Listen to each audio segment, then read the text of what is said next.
ladies and gentlemen. It's 4 o'clock Eastern Time on a Tuesday, which means it must be time once again for the Briefing Room. Yes, indeed, my name is Eric Cavanaugh. I will be your humble, if excitable host for the show designed to give you a really clear perspective on what enterprise technologies do, how they work, where they're going, when to use them, and what difference they can make in your organization.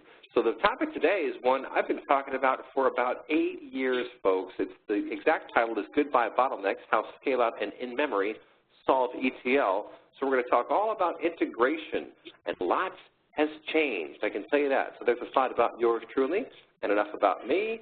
So the mission, of course, in the Briefing Room is to reveal the essential characteristics of enterprise software. We do that by having live analyst briefings. So the analyst and the vendor do not coordinate for the show. That is fundamental, in our view, to creating a good piece of content for you, because we don't know what's going to be said. We know what the slides are because they were loaded in, but in terms of where the conversation goes, that's really up to the analyst, and it's largely up to you folks in the audience. So please don't be shy. Send your questions in at any point in time. You can do that through the Q&A component of the webcast console down there, usually in the lower right-hand corner, or you can also chat it.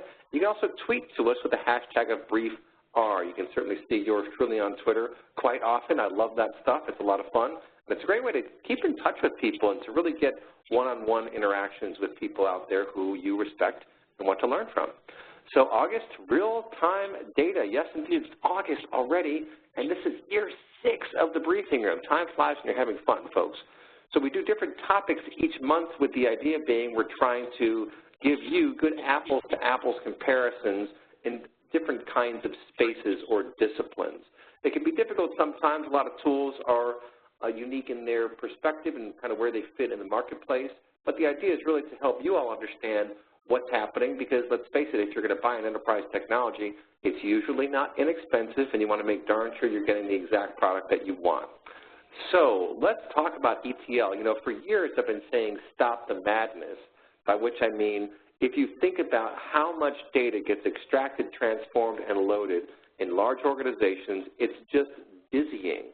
And really, most of the ETL technologies that are out there, the processes out there, were designed years and years ago when we had a whole different world of information technology. We had much different constraints than we have today. We're talking about that right now, the whole concept of scale-out in memory. Well, let's face it, computers have advanced tremendously in the last 10 or 20 years, but so has technology. And the whole concept of scale-out is so fundamentally game-changing that it really makes you rethink how it is that you can get the job done. So if you look, for example, at this photograph, this dreadful picture of a traffic jam for which yours truly has no patience, imagine being able to scale out that highway to 50 lanes as needed during rush hour. Well, that would be a lot nicer than just 3 lanes packing all those cars in. But there are lots of other things that you can do, of course. There are trains that you can take. You can work from home. There are lots of different ways you can avoid this kind of situation. And frankly, lots of cities have been trying those things for years and years, and still we have lots and lots of traffic jams. So the same really is true in the whole world of data management. ETL, let's face it, old-fashioned ETL is dated technology at this point. We need new superhighways to get the job done. And I'll also point out, quite frankly, that data gravity is real. Yes, it's metaphorical. Data doesn't have actual gravity. But moving data is kind of hard. It's kind of expensive. It's time-consuming. And it's a brittle process. And I guess the last thing I'll say here is that traditional ETL is a bit precarious in that it's hard to get a strategic view of everything that's happening everywhere. So you can move data to one place, move a separate data set to another place, and you really have a hard time seeing what the big picture looks like. So the point is you wind up moving data you don't need to move. You only need to move small amounts. We've had things like change data capture for years and years and years. But still, ETL, it just kind of became the de facto way of moving data. And it's still out there. It's everywhere. Anyone who deals with that in a large organization knows that batch windows are precious and few and small. So we're trying to figure out how can we solve that challenge, and guess what? We're going to do that today. So analyst Robin Bloor, our chief analyst here at the eponymous Bloor Group, is the analyst for today. He's been studying this space for a long time. Splice machine is in the briefing room. We had them in the briefing room last year. Very, very interesting technology. So it's a SQL on Hadoop database. It is ACID compliant. They use Apache Derby, which I love. It's a very clever approach that they've taken, and we're going to hear about what they're doing presently. So Rich Reimer, he is the VP of Product and Marketing Management over there at Splice Machines, 15 years of sales, marketing, and management experience in high-tech companies. So he really understands this stuff, and he's out there talking to customers and big customers these days. They have some big customer wins lately. I don't think they can give us the names, but things are moving and hopping over there, and I can understand why. So with that, I'm going to hand the keys to Rich. And Rich, just go to that Quick Start tab top left in your screen and share your desktop, and you'll be off to the races. There you go. Great. Looks good. Thank you. Can you guys see that? Okay. Terrific. All right. Well, thank you, Eric. Thank you for that introduction. So, today we're going to kind of talk about two trends. One is real-time. I've never talked to a company who didn't want to be more real-time, at least to the millisecond level. And also then big data. And when you think of both of those are all very important things and obviously big trends right now. But the issue that you find is that something that is actually standing in the way of getting to both of those, and that's ETL. Something that's been around for a long time, something that's very prosaic, and something that people have to deal with. Now the question is, before we kind of get into talking about the real-time big data and ETL itself, let's kind of put this a little bit in perspective. What does it mean to be real-time? I've heard that term bandied about a bunch. So I'm going to give you our kind of a little perspective that we have, working with a lot of customers. So it really kind of depends, and if you kind of go think of your insight to action sort of continuum, there's really kind of three steps. The first thing is you got to capture the data, right? And if you think about where people are today, it's a lot of either doing a nightly ETL, or if you're lucky, you might be doing it every hour or two, and you might be either putting it into data warehouses or putting it into data lakes. But the point on this is that for most companies today, there is some sort of lag between their operational data and their analytical data. It could be hours, it might even be minutes, but usually it's hours or even days, right? Now, real time, honestly, is literally milliseconds. You'll be milliseconds behind. And that's where probably people want to get to, right?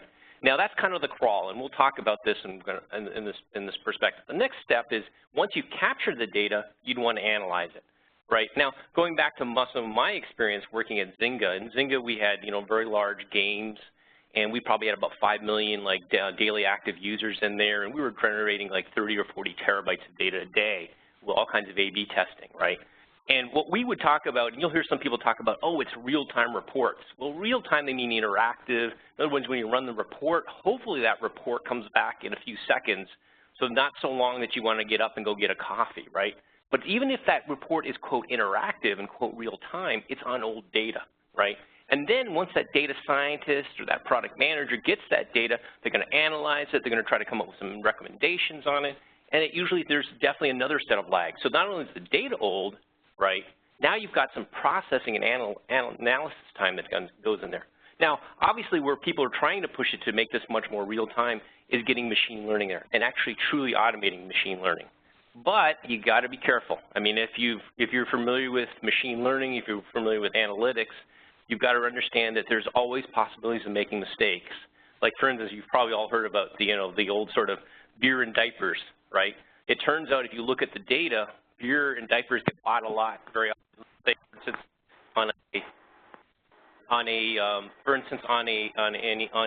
like at a 7-Eleven or something else like that.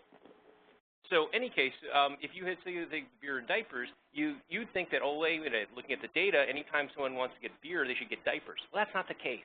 So when you think about it, you've got to be very careful in making sure that your analysis is going to actually give you good results back and not give you any other sort of issues. Intelligent decisions that act in real time. Now, honestly, what I've laid out here, I mean, that's true artificial intelligence. So that may be years and maybe even decades away. Now, I don't want to get anybody scared. It doesn't mean you can't move forward because you can make some great incremental progress. But the point is, if you think about the vision of where you want to go, the first thing you need to go and do is sort of the crawl, rock, run. And the first thing is to go solve that delay that you have in capturing the data, and that's all about ETL. So when you think about ETL, you often, when I mention that to IT folks, I usually get this either eyes roll or I usually get And so, for instance, on ETL, when you look at ETL, it's sort of boring and unglamorous. It's sort of an inevitable burden, right? It's something that nobody really wants to do. Say, for instance, take this diagram here. And on this diagram, what you can see here is a really complicated process, one that has dozens and dozens of steps, easy places to get broken. And it's one of those things that people would love to do with ETL is basically set it and then forget it, right? And in this case, but in most cases, you can't do that. And in most cases, you're going to run into a lot of issues. So what you'll find is that with ETL, there's a lot of hidden costs. And if you don't, turns out there's hidden costs and inertia that'll drag your business down. And in many cases, it's kind of killing you slowly, or in their data warehouses. And then from an ETL perspective, it's very expensive. You got scale-up hardware, you got proprietary software, you have script maintenance, constantly updating of ETL scripts and changing in this, and it can be very, very painful. Some of the customers we've worked with have literally up to 20 people maintaining their ETL process. And even when you've got this working, it can take even hours or days to finish it. Now, from the business user's perspective, you get all kinds of problems with the data. So for instance, the data oftentimes is too old, either days or hours behind, when the business really needs it to be real time. The other thing as well is in this entire ETL process, you can have errors or performance issues that can cause ETL from window, you miss your ETL windows. Instead of your reports being ready, say at like 6 a.m., it could be 9, 10, or 11, basically getting into your day and now disrupting the business. And then finally, when you're dealing with customers, when you're dealing with the business users, they constantly need new information. They need to have change existing reports or create new reports. And oftentimes that can take days, weeks, or even months to get those changes through. Now, if that was bad enough before, it turns out when you have big data in here, it makes it a lot worse. And in most companies, data is growing about 30 to 40% every year. In other words, it's basically doubling every 2 years. And when you think about it, ETL is a bottleneck in here. Just because it's an older process, there's a lot more data to move, and it basically slows down your entire systems. So the solution to this is to be able to apply new technology, which is scale-up technology, that could have dramatic improvement in price performance. And this really represents a dramatic change in distributed computing systems. With old scale-up systems, when you wanted to add more performance, you had to buy a bigger and bigger box, potentially costing hundreds of thousands or even millions of dollars each. And when you needed to have more scale, you had to basically create a new box, transfer the data over, and then schedule a cutover, usually on a Saturday night. With scale-out, you can use $3,000 or $4,000 boxes, add them one at a time, and it's non-disruptive. And that makes a huge difference. So when you go look at the sort of ETL process, it turns out there's a real incremental way of doing this. First of all, recognize where you are today with ETL scale-up processes. Usually the lag is in days or in hours. Now the first thing you can do is you can now start to apply scale-out technology to all parts of the process. It can be on the source systems, it can be on the data warehousing systems, it can be in the ETL part of the process as well. And that now starts to move it to hours and minutes. And then the next part of the process is actually to move it to ELT. You extract, you load, and then you transform. And the point on this is that you can now do the transformation when you need it, how you need it, especially when you also it may turn out that you may need to do ad hoc analysis and not be able to predict ahead of time and how you transform it. So that's why an extract and a load can be very valuable. And that can start now driving down to minutes or seconds. But then finally, where this is more of the future out here, and this is where you now start to apply in-memory technologies. Now with scale-up technologies, you now have the ability to have one system that now can start to support both OLTP and OLAP technologies together. And it allows you not to have to move the data, but only do the transformations in place as you need it. And then potentially here, you have no lag because you're not moving the data. It's all from one place. When you make the change, it's available not only to the operational systems, but to the analytical systems as well. Now, this vision I've laid out looks like a large one. It looks to be a little overwhelming.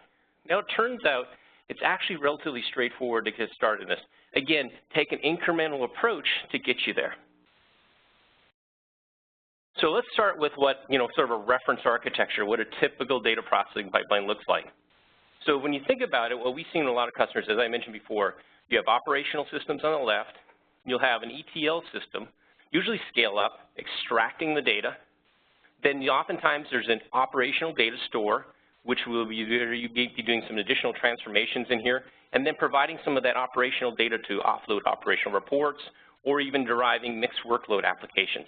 And then finally, after the transformations are done, you'll be pushing it into data warehouses or data marts.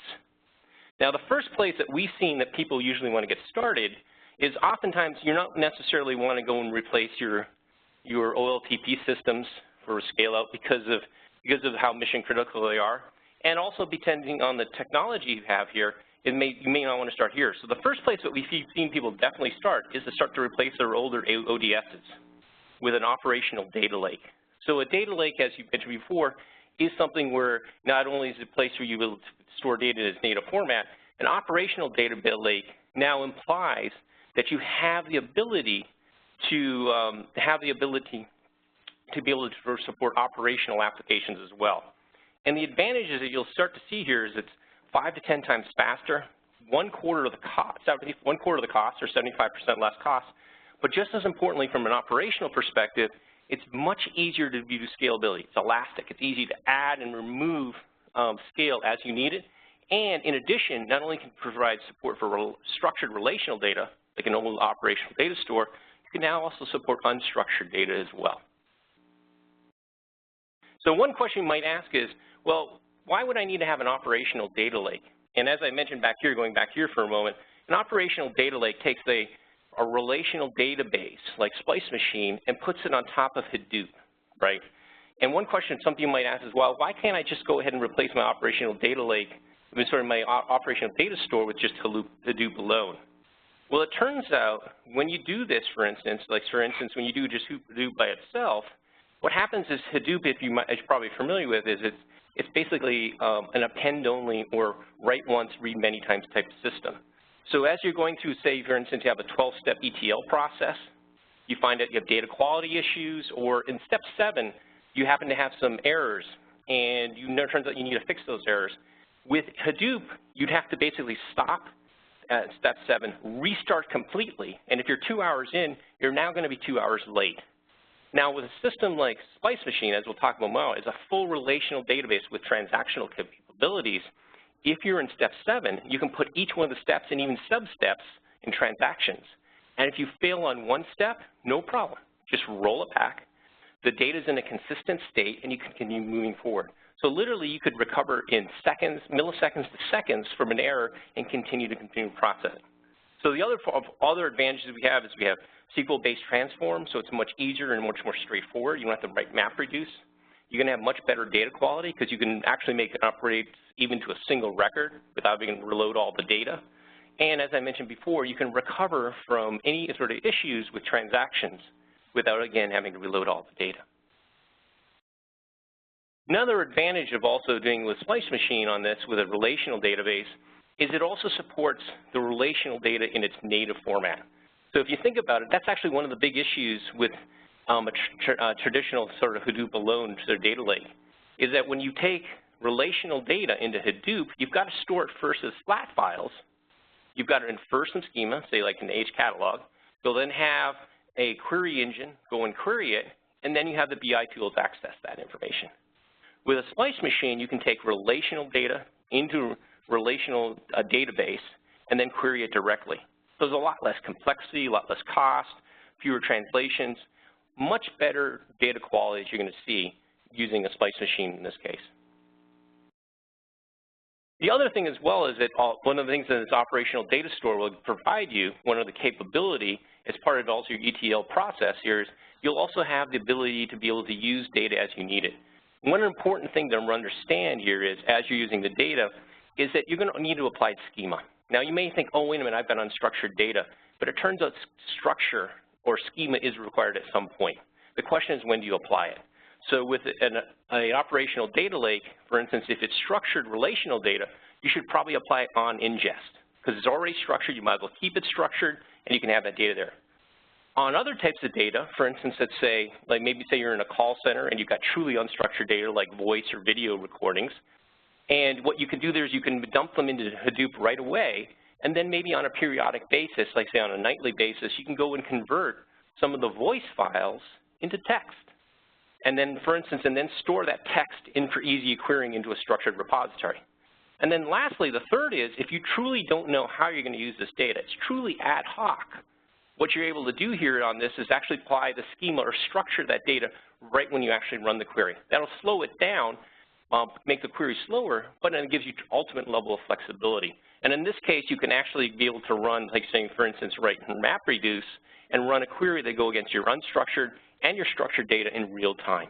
So it gives you an ultimate amount of flexibility of being able to apply the structure when you need it and be able to use structured and unstructured data in as a flexible way as possible. So let me give an example of how we've worked with some customers on this to basically to help them. One of our customers here is a very large computer manufacturer. And what they were using is they had a pretty complex system like the one I mentioned before. They had OLTP systems that were going into Oracle operational data stores and into Teradata data warehouses. And what they wanted to do was they needed to do a few things. One is their operational data store was getting very long in the tooth. It was basically, it was very, very expensive to maintain. It was difficult to deal with.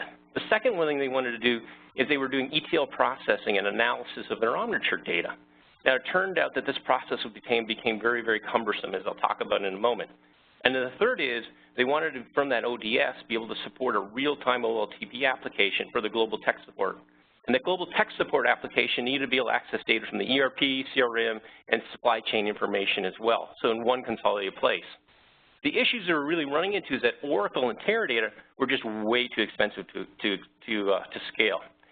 They also found that not only was it expensive, but in some cases, Oracle couldn't even complete queries. So it was just a performance issue in general, even no matter how much money they were throwing at it.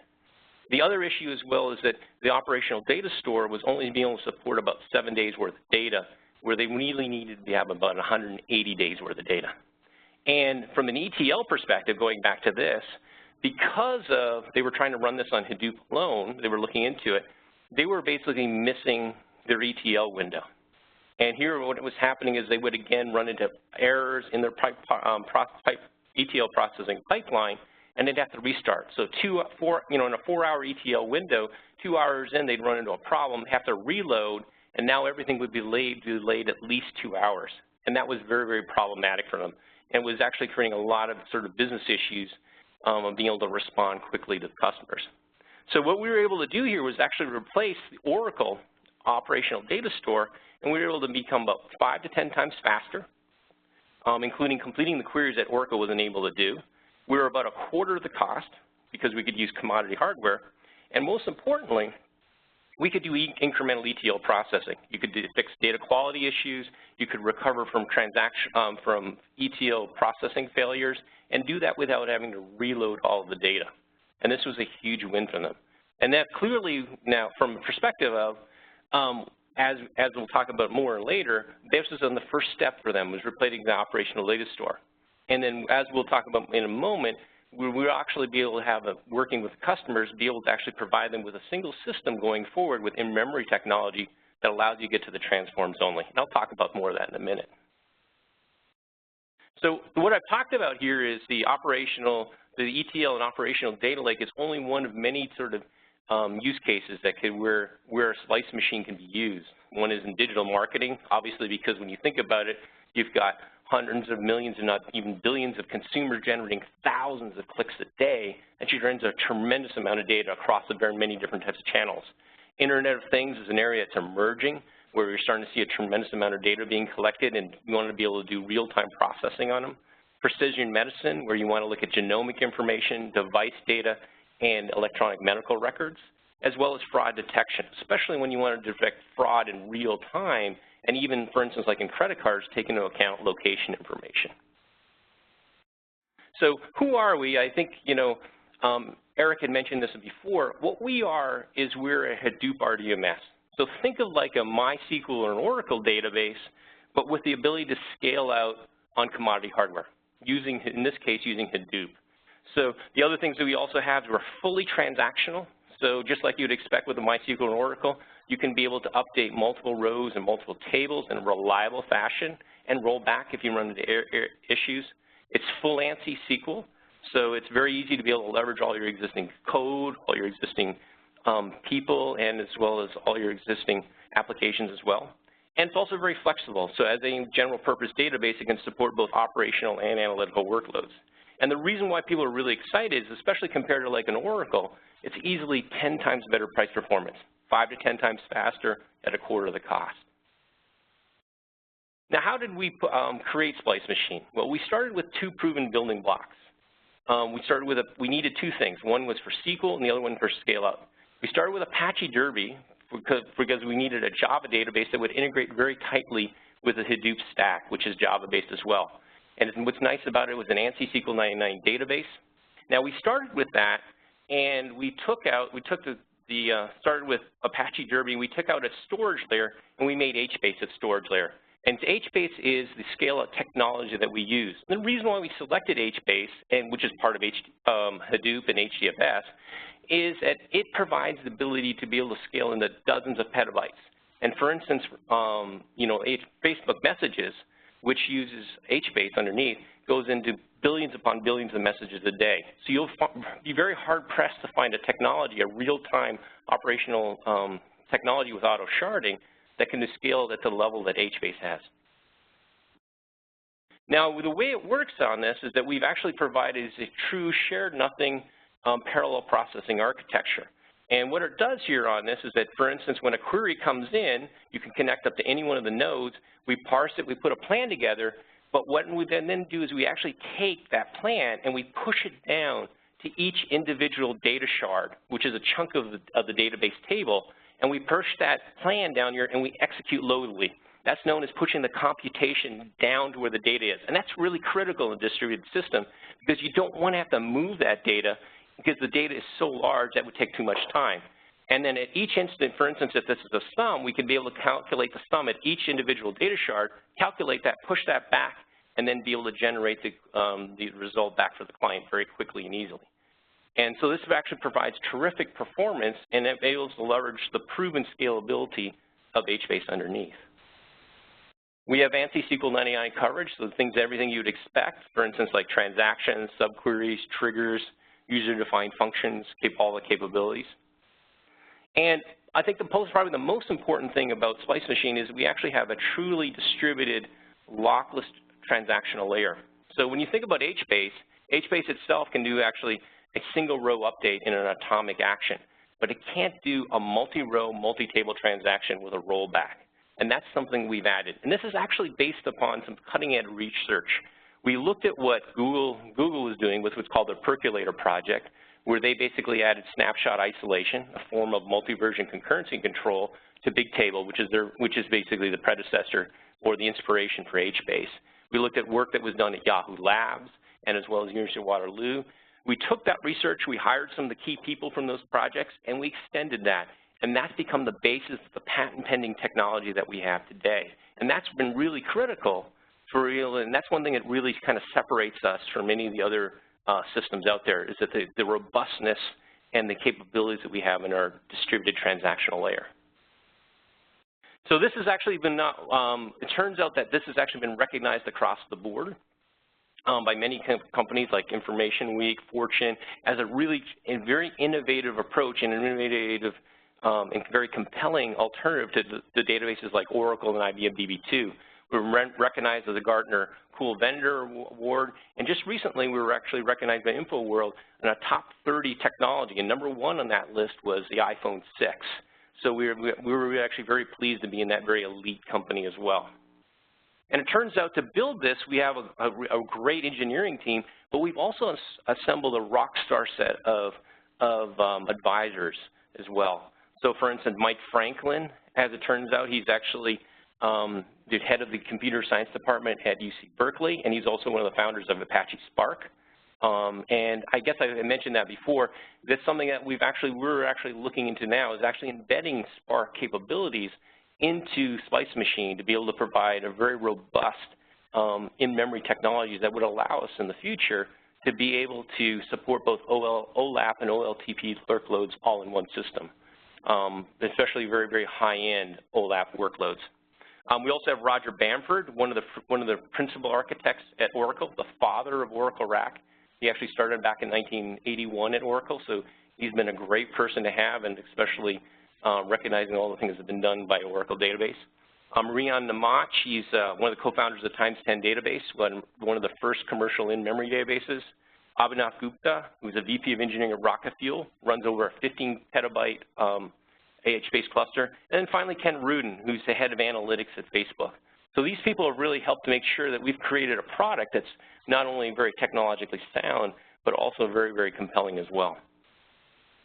So to kind of wrap up this, is that when you're thinking about when you want to do real-time big data, there's the first step you really need to do is actually fixing ETL. As I mentioned before, there's the capture, there's the analysis, and then there's the action part of it. And if you're operating on old data, no matter what you're doing, you're literally hours, if not days behind. And the first thing on this, it's a big, there's a process to get there, but the first place to go and start to do this is to start looking in that process and applying scale-up technology. And where we've seen a lot of customers want to start first is replacing that old operational data store they have.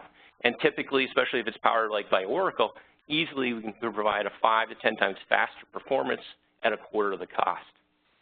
And Splice Machine, as I mentioned before, think of this as an operational database, transactional operational database like a MySQL or Oracle, but it provides you the best of both worlds. You get the SQL and the transactions of a traditional RDBMS, but we have the scale out of NoSQL and Hadoop. And that allows, taken together, gives you all the functionality that you need at a 10 times better price performance.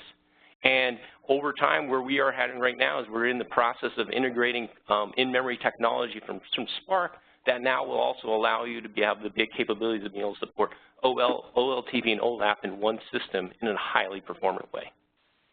So that's all I had for today, and I'll turn it back over to you, Eric.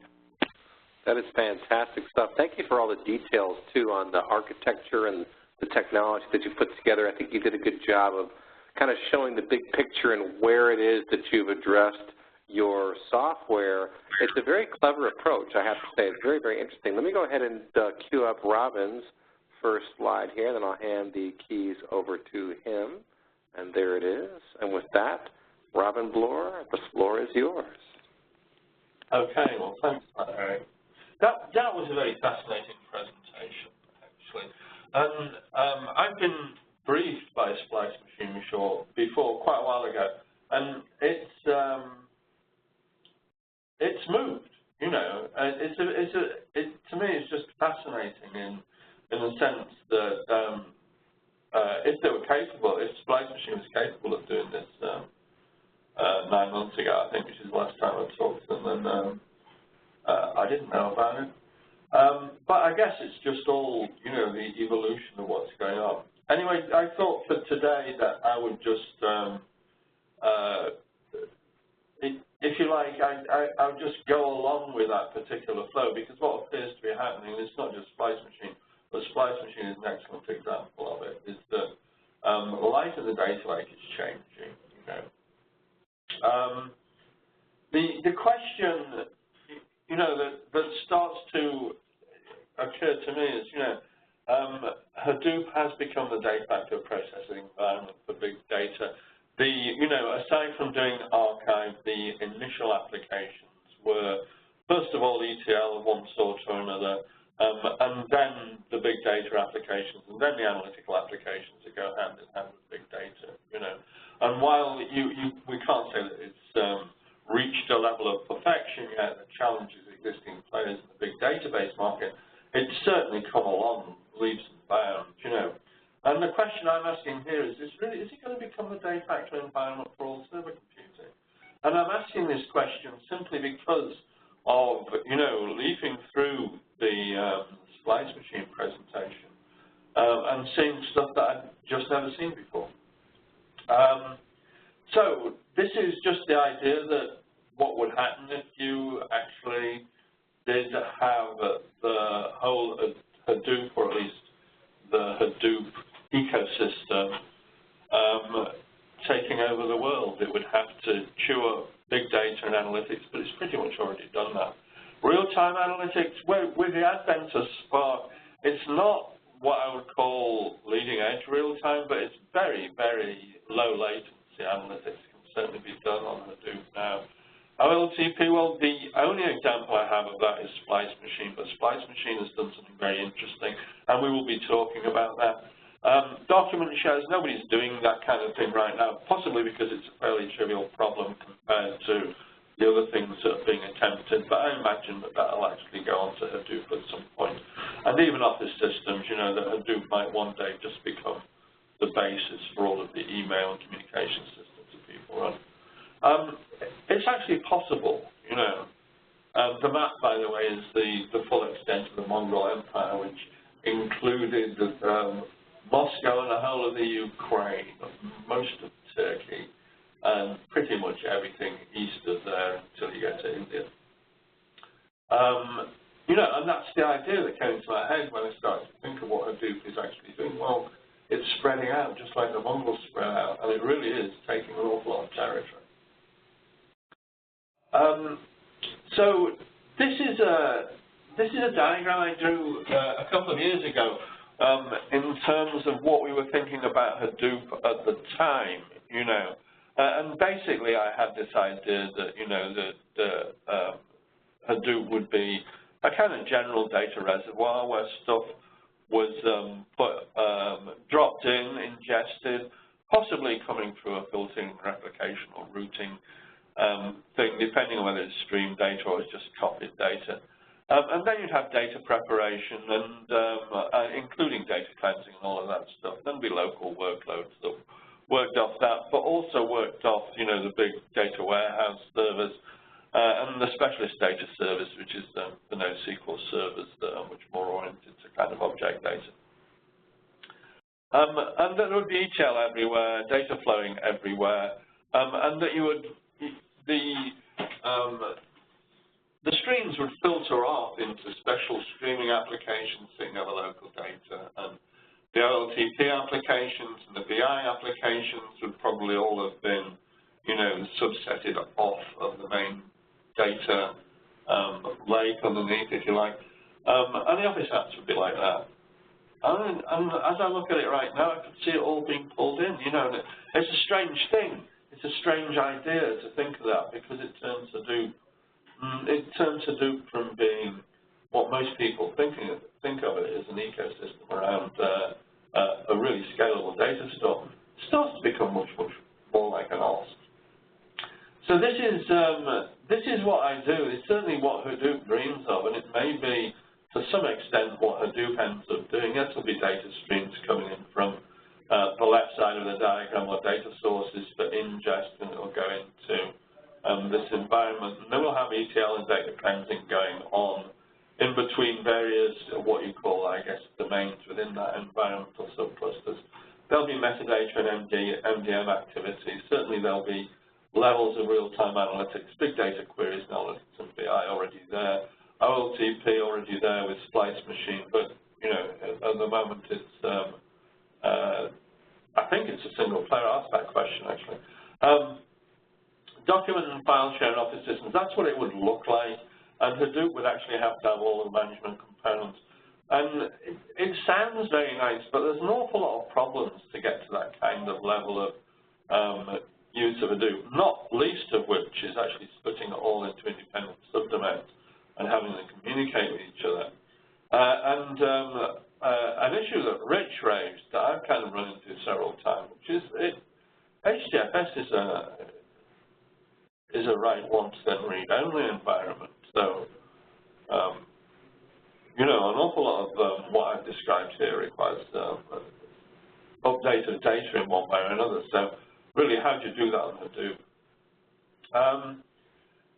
So, what are the possibilities? Hadoop is evolving faster than any equivalent technology that I can remember. I see it as evolving faster than Windows did, even after Windows got an extraordinary level of take-up. Has a very long way to go to become a server OS for everything, as I kind of talked through. It would need to become a genuine else, in my opinion, to actually do that.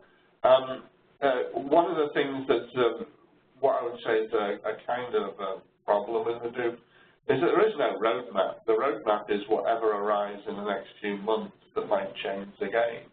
You know, and it's got to be a little bit more stable than that for us to be able to declare what its destination might be. And another thing, it may vanish into the cloud. And the reason for saying this is it's a kind of an interesting thing. I heard that on Azure, Microsoft runs Hadoop, but it doesn't actually run HDFS underneath. It just uses the HDFS API and runs its own file system underneath. So, you know, on the technical side, as more and more Hadoop implementations appear in the cloud, various components may get, if you like, substituted, and you may not actually be looking at Hadoop anymore. And whether that matters or not, it's too early to say because we'll have to see, I guess. And, you know, for me, this is just a very interesting thing to watch. But, you know, meanwhile, it has become a lab for server software, and that is kind of how I think, if you like, of the whole environment. I think companies like Splice Machine are experimenting in very, very interesting ways. And because of that, you're starting to see new things. So basically, I'll go on to questions. But I mean, I'm going to ask questions on the presentation first, because really, I mean, first of all, Rich, the first question that comes to mind, I've not heard the phrase operational data lake before. Is that something that that Splice Machine has kind of created, or is that something that is I just haven't run into before? I think it's probably something that we're probably leading there. I mean, I think the point we were making was that when you think of a data lake, what it wasn't really well designed for, it was more kind of, honestly, some cases, a dumping ground for data. And our point was is that now you can actually truly have operational data in there, real-time data, and you could actually run real applications off of that as well. So the point we're just trying to make the distinction that there's a higher level of functionality than a traditional data lake, and we're finding that a lot of customers really want that capability to make it far more useful. Yeah, and I completely agree with you. I can see, I mean, really the reason that the operational data store existed in the first instance was it was a problem of flow. You know, it was taking way too long for the data to flow into the data warehouse, for people to be getting the results that they wanted to action in one way or another, you know, pushing them into online systems. So the operational data store was kind of a way around that, where you didn't go through the laborious process that had taken place in the data warehouse. So the idea of an operational data store, it just sounds common sense almost to me. I think it's great. So my kind of question is, you mentioned this problem with HDFS, that it's write once and read only, and yet there you are running an LTP database on it, and running it appears an extremely fast way and scaling out all the way across it, and it's like, so at a technical level, how do you manage the issue with HDFS? And the lucky part is that we actually didn't have to solve that. HBase actually solved that. Because to your point, when you look at HDFS, it's a file system. Once you write a, you know, you could basically when you write files in there, you can either write once and it's completely locked, and if you need to change it, you write it again and you delete the old one, or you can write it and you can append, right? But you can't update any of that information. It turns out that HBase, and this was solved a long time ago, actually Bigtable did this, you know, going back into the Google days, the inspiration for all of this, right? What they actually do is on top of it, they actually have a metadata layer that actually does what's called log sort merge trees that would basically able to look at the files and be able to figure out what the latest version is very, very fast. And if you think about it, as I mentioned before, take like Facebook messages, right? HBase is able to do very simple sort of gets and puts, you know, into row-based sort of tables, right? Very, very fast on the order of milliseconds. And so it solved that problem for us on it. But HBase is a relatively simplistic database. It's basically what's called a wide column store, which is kind of basically an enhanced key value store. And it has no SQL capabilities. It has no secondary indexes. It has no transactional capabilities. It has no SQL at all. You have to basically write Java code to be able to access the information as well. So that was kind of something that was taken care of before. But again, as my CEO Monty likes to say, kind of threw the baby out with the bathwater. You got the scalability there, but you lost all the functional sort of you know, SQL and transactional capabilities that you come to expect from databases with HBase. And we've in essence gone and fixed that.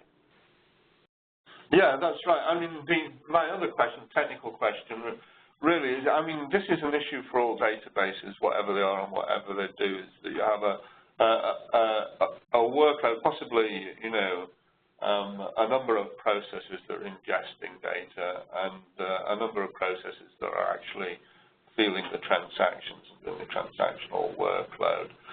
What you appear to have done here, and I mean, I think you described it very well, so I don't have any doubt that the impression I've got is probably the way it is you've got an extremely slick in-memory. I mean, and I like the fact that really it's an L, you know, it's a load thing, but you've got a really slick ingest system that's got using an awful lot of memory, which I think you said is Spark-based. Is that right? Yeah, we're in the. Okay, sorry. Well, I mean, it's just a question, really, in terms of actually how you balance the workload between the transaction load and the ingest, because the ingest certainly looks very hungry for resources to me. Yeah, so I mean, today what we do is we actually use the, if you're familiar with HBase, it has a mem store. I'm sorry, it has the mem store capabilities. It's memory management. That's not a full. That's more of a kind of a caching capability within HBase. We're actually in the process, kind of having an alpha at this moment of actually truly integrating Spark. And what's nice about that is that when you now start to do that, you have it intelligent enough that actually the optimizer can actually look at a query and figure out whether it's an OLTP query or an OLAP query. And what do I mean by that? If it's an OLTP query, it means a small read or write or a range query. Something can be usually with very small intermediate results, go right against the HBase side. But on the other hand, if it looks more like an OLAP style query, in other words, it's going to have like a lot of intermediate results, large joins, large aggregations, and go right against the Spark side. And it's going to be far more efficient in being able to handle the intermediate results there. And the nice part about it is because you have, in essence, dual processing stacks there, you can control the resources that go towards HBase and to Spark. And what's nice about that is typically in a system like that, what you're going to want to do is obviously prioritize the OLTP over the OLAP workloads. And by having, in essence, a hidden underneath the covers and completely invisible from the users, and basically two different resource stacks that you can maintain seamlessly integrated, it now provides a level of separation and a level of resource management that ensures that you can have good performance for OLTP queries. Yeah, that's interesting. So I've got, from the last time I was briefed, certainly your product has moved, and it's moved, in my opinion, dramatically. And I think what you've done makes an awful lot of sense. I mean, what you say is quite correct.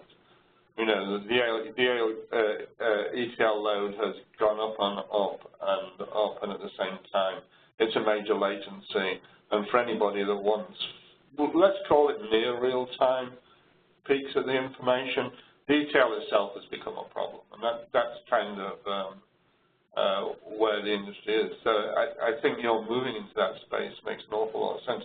My question, I'm not sure you'll be able to answer it. My question is, where are you likely to move next? I mean, you've got OLTP and OLAP. Are you likely to go into the kind of big data query kind of workloads, or are there any other directions, or are you just going to stay focused on what you've done so far? Well, I think where we are right now is that, we are a very good OLTP database, sort of operational database. So, which can support, because of, especially with a distributed database like that, you can support, a mixed workload, in a decent amount of OLAP queries. But as we add Spark in it, now it expands to the sort of the OLAP queries that we can handle simultaneously, now expands as well, right? And I think over time, as you start to add Spark, and then you add like maybe columnar capabilities and things like that, we now start to, will we maybe replace something that's a pure data warehouse, or you're going to do some very, you're going to run queries that are going to run for 5 days? Maybe not. But we may be able to take, say maybe 70, 80, 90% of your OLAP queries and put them all in a single system where you can also run OLTP as well. So that's where I kind of see this, is that it's really, the way maybe to kind of think about this is that I think of this like, you think like the car market, you have cars and you have like, hardcore off-road vehicles, and there's something in between like an SUV. And I kind of think of us as being sort of that SUV where we get more and more capable from that sort of off-road capability while still providing that, that in essence, that comfort that you get from a car. But we may never replace a full, real hardcore SUV, 4x4, but we'll get further and further. So in essence, they become more niche, and we expand the footprint there. And it becomes easier for you to maintain and be able to maintain a very strong mixed workload from that perspective. Does that make sense? Yeah, that makes an awful lot of sense. And I think it's reasonably well put in terms of an analogy as well, because well, in my opinion, the SUVs were always the best because they were a halfway house between a comfortable ride and being able to hump things around. Anyway, I have to pass you on to Eric, who's going to throw the audience at you. Let's see what they have to say. Excellent, absolutely. So great presentation, good questions, Robin. I'm going to take back the keys here and throw up some of these older slides, these architectural slides. Rich, I got a few good questions from the audience, but first I'm going to throw one at you from myself. It seems to me that using some of this H-based functionality in particular, specifically focusing on the date stamp component, meaning finding the latest version of something, but it seems to me like you're solving one of those long-standing issues of ETL, which is, as I mentioned at the top of the hour, the inability to get that strategic view of which data is moving where and when you are actually engaged in redundant efforts. Is that right? Yes, that's correct. Yep. I mean, one of the things, the nice part about it, especially like you take an operational data lake or operational data store, is you can actually merge that data across those different systems, and so you kind of get that single view. In fact, when we've worked with a number of customers in the digital marketing space, is actually create what's called a unified customer profile that kind of gives a 360-degree view of the customer. Because when you think about it, you have systems that look from your web systems, from your advertising systems, from third-party feeds, et cetera, all in a particular consumer, all disjoint data sets, and now you can be able to match on keys and be able to bring them in to provide that single view. It's not quite MDM because you don't move necessarily back and forth, but it's kind of like creating that sort of aggregated view of the data, so that can be very, very powerful with an organization. Yeah, that's very interesting because as I think about ETL in general and look at, for example, what you just mentioned, these heterogeneous environments where you've got 5 or 6 or 7 different repositories of customer information, which 9 times out of 10 happens out of necessity, quite frankly. Well, trying to ETL all of that data, and I mean all of the relevant data, into some data warehouse and then be able to do analytics on top of that, well, that's cumbersome, it's expensive, it's brittle, it's all kinds of bad things. And what you're talking about is the ability to tap into those systems in near real time and by virtue of focusing on this timestamp issue, be able to prioritize what you're doing, which seems to me to solve 60, 70, 80% of the problems that occur in the old world. Is that about right? Yeah, and right now what we're showing on this system is that on the slide you're showing there, we were talking about how we could apply scale out to the operational data store. Then you can start to actually probably scale out on the left-hand side that says systems of records or the data warehouse and the data mart side. And eventually over time what ends up happening is you start to be able to start converging, not all the systems, but a number of the systems, so that you may not even, like as I mentioned before, you may not even have a separate OLT and OLAP system, right?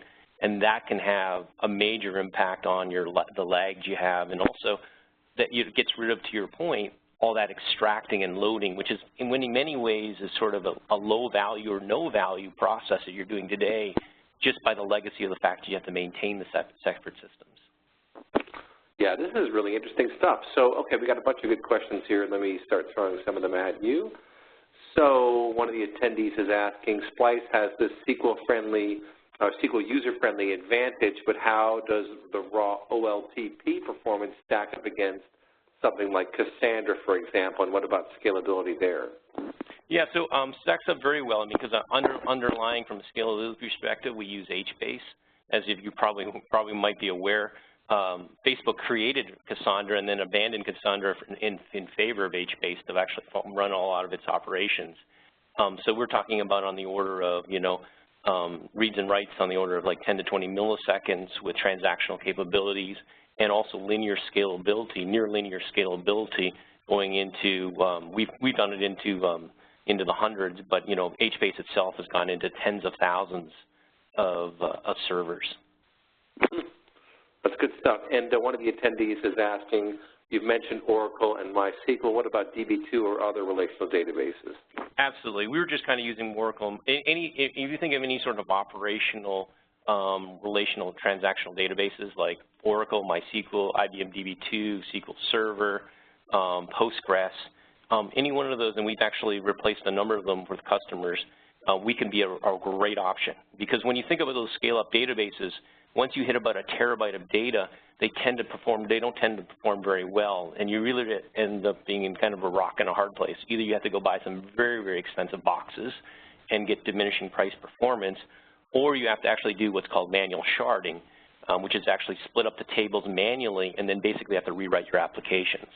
So this tends to be a great option for a lot of customers if you're running into sort of cost or scalability issues with an existing, you know, operational our relational database.